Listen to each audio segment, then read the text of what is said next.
Surely you can't be serious. I am serious. And don't call me Shirley.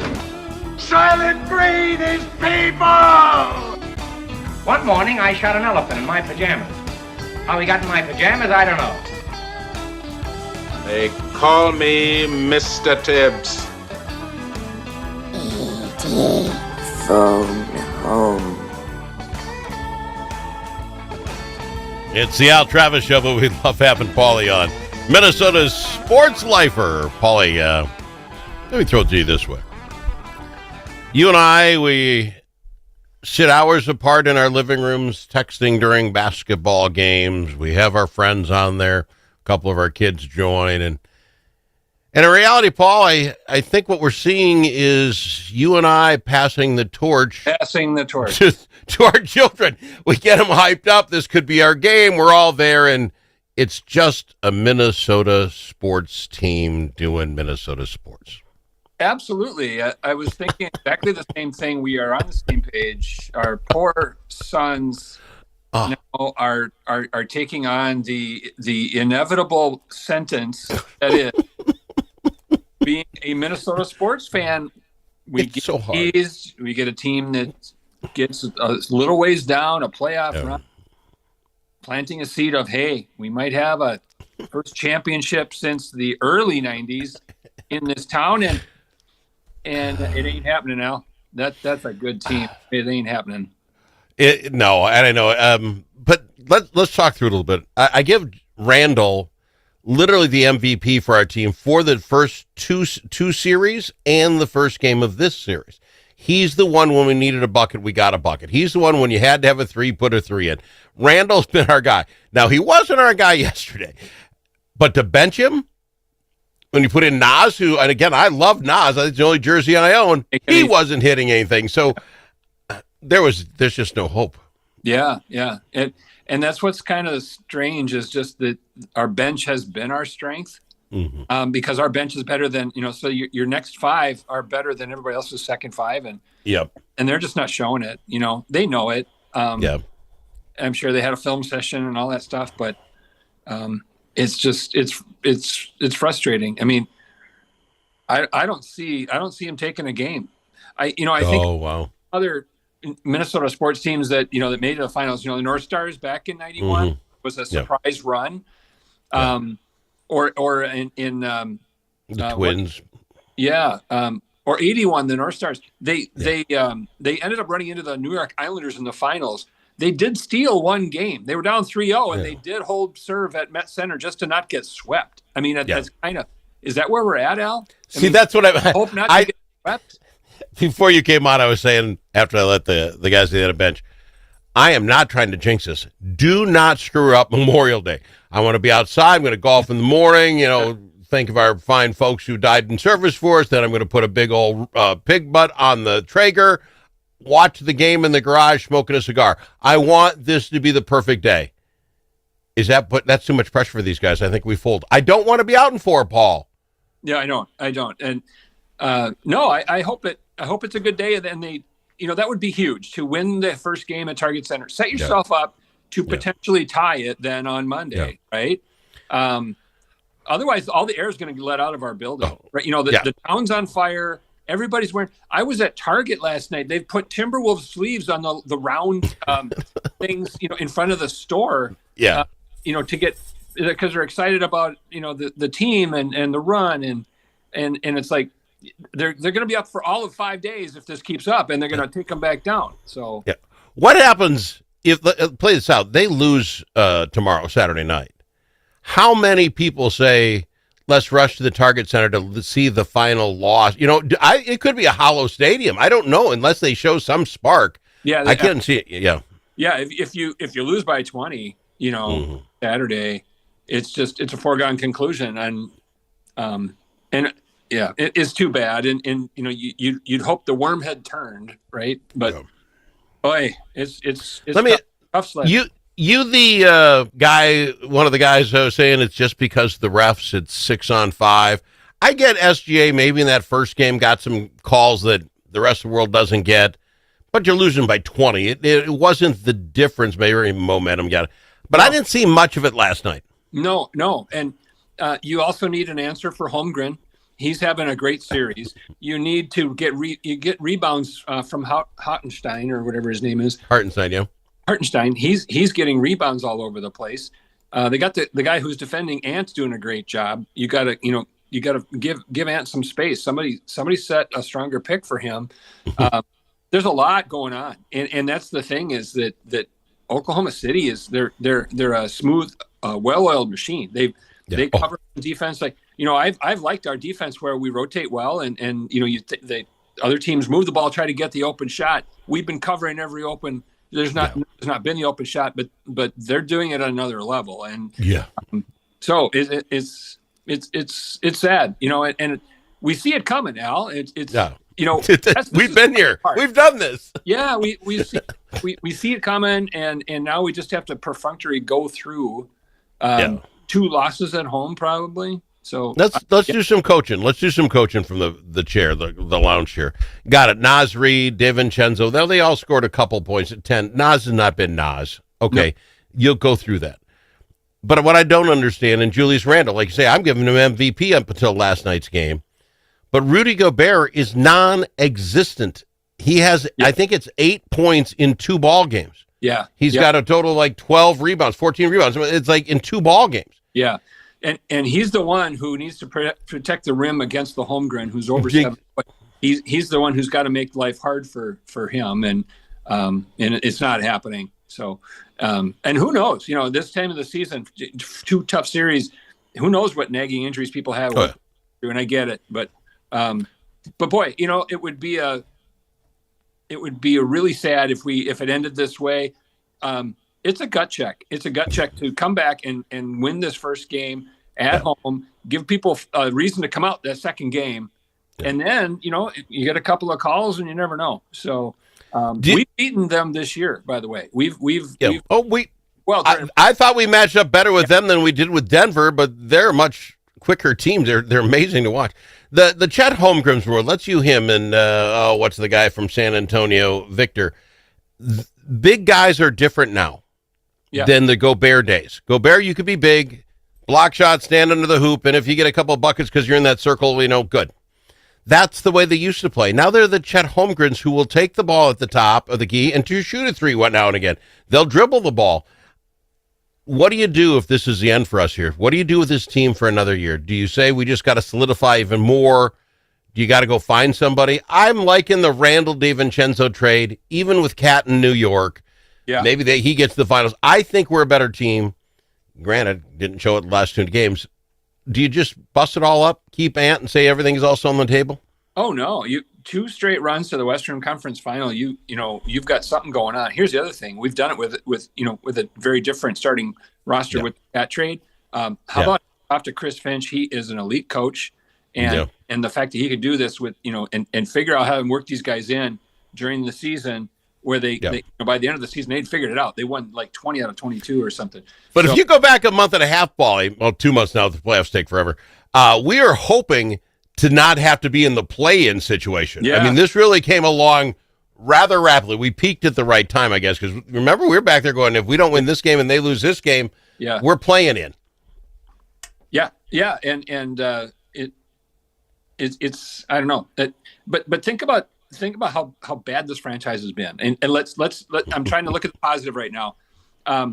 We're struggling because we're in the Western Conference Finals and we may not make.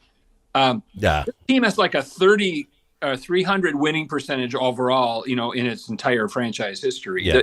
Even when Flip was here and when Kevin Garnett was here, we'd make the playoffs and we get knocked out of the first round like 7-8 years in a row. I mean, So I'm trying to enjoy it as much as I'd rather, I want to be swept and I'm worried about that. But we're playing deep into May. This is kind of what we wanted. So that's a good point, Paul. Somebody step up. Please, somebody. But let's throw a little compliment. OKC is a heck of a ball team. Offensively, obviously, that Shea kid can hit. Okay, I got it. Defensively, I love defensive basketball. Yeah. I don't think I've seen a better they put in 5-10 guys deep. They put everybody in. They all come in and play that same thing.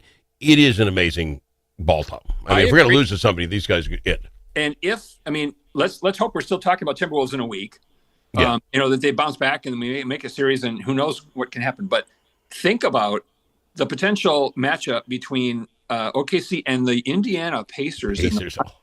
Because talk about team defense and cast of characters. I would actually watch that. I don't often watch NBA Finals because I often don't care for the teams that are in it. I'd watch that. I would watch. See if we get these your basketball guys. I got to think that's almost the nightmare for the NBA. Yeah. If you put Oklahoma City and Indiana, it's like coasts aren't going to watch it. It's always going to be in prime time. How bad does ESPN want the Knicks to make it? How bad? How bad? To get Absolutely. It all fired up to get the East Coast bias going. Yeah. Oh yeah. If Indiana wins, it'll be flyover country the entire time. No matter who wins in the West, it'll be flyover country. They will have to go to Indianapolis. They will have to go to Minneapolis. They don't want that.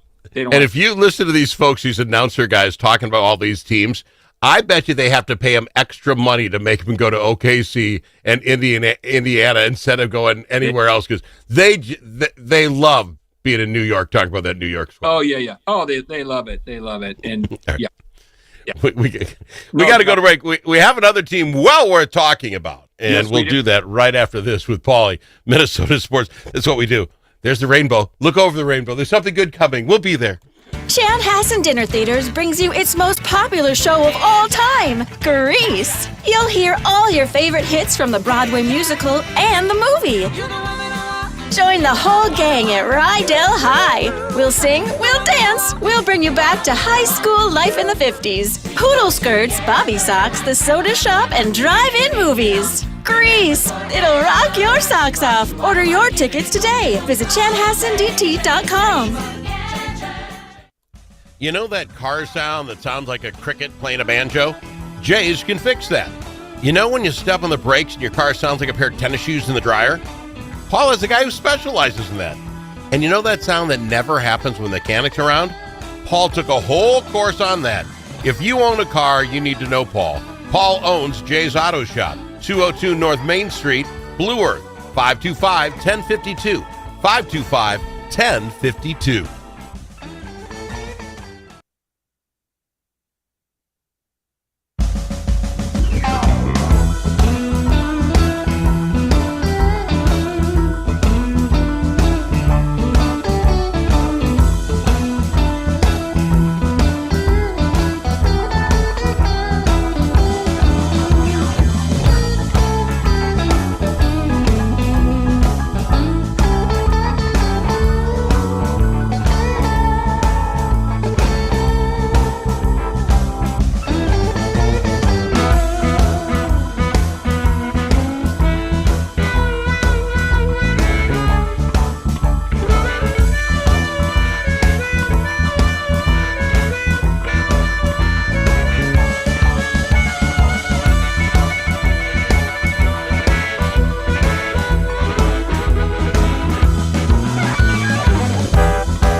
to know a guy that knows a guy. Al Travis. Minnesota sports lifer. I would presume, I think, it'd be probably a toss-up between the Vikings and the Twins, but I think you kind of, by nature, lean more toward the Twins as far as your sport, right?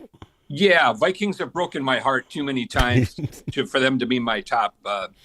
Fair enough. Now. So, Twins baseball. Let me lead this because you follow along very well. So, who in the world, and don't wake the Central Division up, please, who in the world would have thought that the top 4 teams, we're tied for second with 3 other teams, the top 4 teams, we've got almost the best record in all of baseball. The Detroit Lions, we'd be in our Tigers, we'd be in second place in every one of these divisions. Yeah. Oh, absolutely. And how fun is it to have a division that, that used to be the AL East all the time. And people in Boston and Baltimore would worry about, if not for the AL East, because we always have to fight the Yankees, fight, these teams. Now it's our turn. If the playoffs ended today, I think the top 4 teams make it, including that last card spot. So, it's a weird time. Again, Central Division, flyover country. These are underrated piece of this. Look what Rocco Baldelli is doing. They did not invest in this roster at all. It did. Yeah. They've got, they grabbed some cheap free agents, plugged some holes in, but did they know what they had on the AAA? Did they know that? That was why they didn't? Did they know these kids were this good? They're pulling up. That could be that, that they were counting. But you know how that is. There's a big difference between AAA and Major League Baseball. Sometimes those prospects will pan out. Sometimes they don't. So, that was a bit of a gamble, but they weren't going to spend money on any big names. Rocco's making it work. They're getting through some early injuries. Matt Wallner's on a rehab assignment, which is good. He's the most dangerous hitter in the lineup. It'd be great to have him back. But the pitching has come around. I mean, these starting guys are just, putting a lot of zeros, getting through the game with, 3 or fewer runs, and then our offense just has to come up with 4 or 5. It's a nice recipe, and I'll be there Saturday. And I'm looking at taking the kids, and we're going to come home with a Royce Lewis bobblehead, by golly. So, fantastic. Both Correa and Buxton are supposed to be back. Correa sooner than Byron.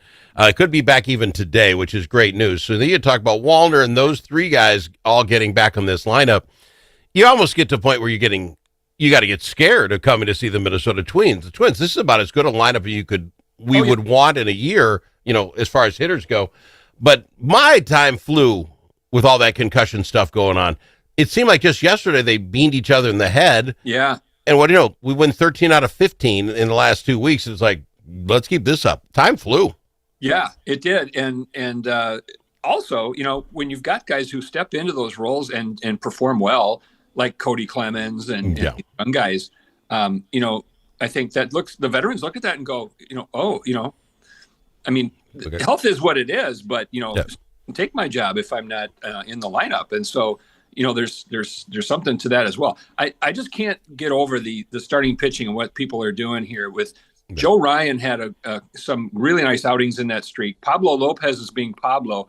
Bailey Ober is doing really well. And how about Chris Paddock, who takes a perfect game, in one game and then goes into the 8th inning in the next. Talk about give your team a chance. I mean, boy, if we can have 4 horses like that, give us a chance every single game. That's where it's a tough team to play. Really tough. Absolutely. Batting's come around. I think as a team we're about 250, something like that, which, it's hard to bring an entire team up when you're batting under 200 a month ago. So the batting's hitting again. Yep. You got to get Buxton back. He's leading both the batting average, home runs, RBIs. He's the guy. We need him back. But Trevor Larnach sure has stepped up. Yep. OBP is on the top and most hits, 44. I mean, guys have made that move up the next step. Absolutely. He's got a sweet swing. It's fun to watch him take shots at the right field porch at Target Field. It's a good time and nice bounce back. We were worried about that in April, but they've bounced back.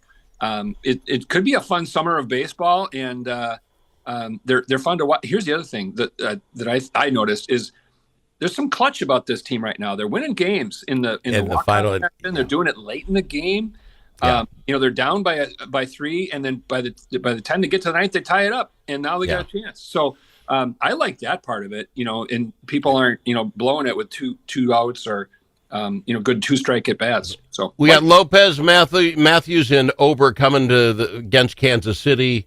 Your thoughts? 2 out of 3. 2 out of 3. Fortunately, they're going to lose the game I go on Saturday because Zebby Matthews is not the better of the options there. All right. But we'll get our bobblehead, and it'll be a beautiful. There you go. We'll say hi to Sue, the organist. I'm going to my happy place, Al. You know that. So. Enjoy the weekend, my friend. I appreciate you being here. He's Paul, Minnesota's sports lifer.